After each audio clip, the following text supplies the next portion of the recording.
इसके प्रोग्राम देखते हो और ये मैं क्या बताऊँ यार।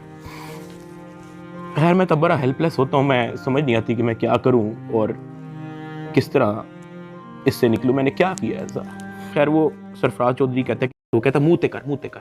अभी मैंने मुंह पर किया नहीं था, वो जोर से चीख के कहता मुंह ते कर। अभी मैंने वो मुंह पर किया ही था, उसने मुझे दूसरा थप्पड़ लगाया। मैं वहाँ पे बड़ा हेल्पलेस फील कर रहा कि यार मेरे से ऐसा क्या हो गया। मैं भी ये सोच ही रहा था, उसने मुझे तीसरा थप्पड़ लगाया। मुझे माँ बहन की गालियाँ दी जा रहा है, मैं अपना मुंह नीचे करके खड़ा हुआ हूँ तो मेरे थप्पड़ इधर लगता है, फिर वो कहता मुंह पर कर, फिर मेरा थप्पड़ इधर लगता है। वो मारी गया जब तक उसका दिल नहीं भरा। मैंने तो गिने भी नहीं है कि उसने मुझे थप्पड़ कितने मारे हैं। फिर वो मुझे कहता कि अपनी टांगे बैंड कर। मैंने अपनी टांगे बैंड कर ली। कहता हाथ ऊपर कर। मैंने अपना हाथ ऊपर कर ली। वो घर में एक वीडियो कॉल लगाता है जो एक बच्चा रिसीव करता है जिसकी एस्टिमेटेड तकरीबन एज होगी 7 साल। एक हाथ में सिगरेट होती है।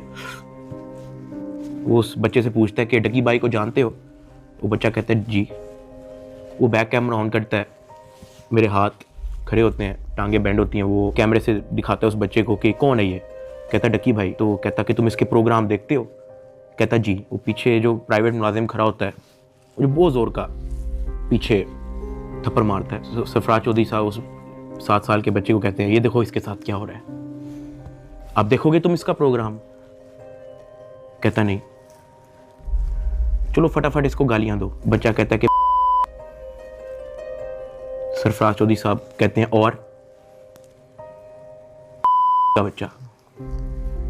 एक दिन भी उन्होंने मिस नहीं किया। आज के दौर में जहां वफादारी तो मजाक बन के रह गई है, अरूब मेरे साथ एंड तक खड़ी रही। उसको डराया गया, धमकाया गया, ब्लैकमेल किया गया। इवन एक पॉइंट में मैंने उसको ये भी कहा था कि जब तक ये मैटर हल नहीं होता तुम आउट ऑफ कंट्री चले जाओ। वो तब भी मेरे साथ खड़ी रही। मैं जेल में था और मेरे लिए मर्दों से लड़ती रही है। और सही बताऊं तो कोई भी नहीं करता ऐसा। हल्का सा मर्द पे बुरा टाइम आता है, औरतें छोड़ के चली जाती हैं, लेकिन अरूब मेरे साथ खड़ी रही।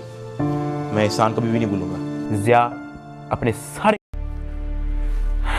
मैं जेल में था, मुझे लगा कि सब कुछ खत्म हो गया, this is the end, Ducky भाई is no more, he is finished. अचानक एक इंचार्ज आता है, कहता है डकी भाई तेरे 9 मिलियन सब्सक्राइबर्स हो गए हैं, ये बैंक अकाउंट बंद है, उधार पे है। मेरे लिए डेली मैसेज भेजते हैं अम्मा के थ्रू कि हमारी दुआएं सादा आपके साथ हैं, आपने घबराना नहीं है। मैंने सिर्फ ये रियलाइज किया कि आपकी फैमिली के अलावा कुछ मैटर नहीं करता इस दुनिया में। ड्यूटी है, we are here to serve this country. अगर आप गलत होते या आपकी फैमिली गलत होती तो हम आपका साथ ना देते, लेकिन हमने देखा कि हमारी माँ मुश्किल में है, हमारी बेटी मुश्किल में है, हमारा भाई मुश्किल में है, तो हमें आपकी अप्रिसिएशन ही चाहिए।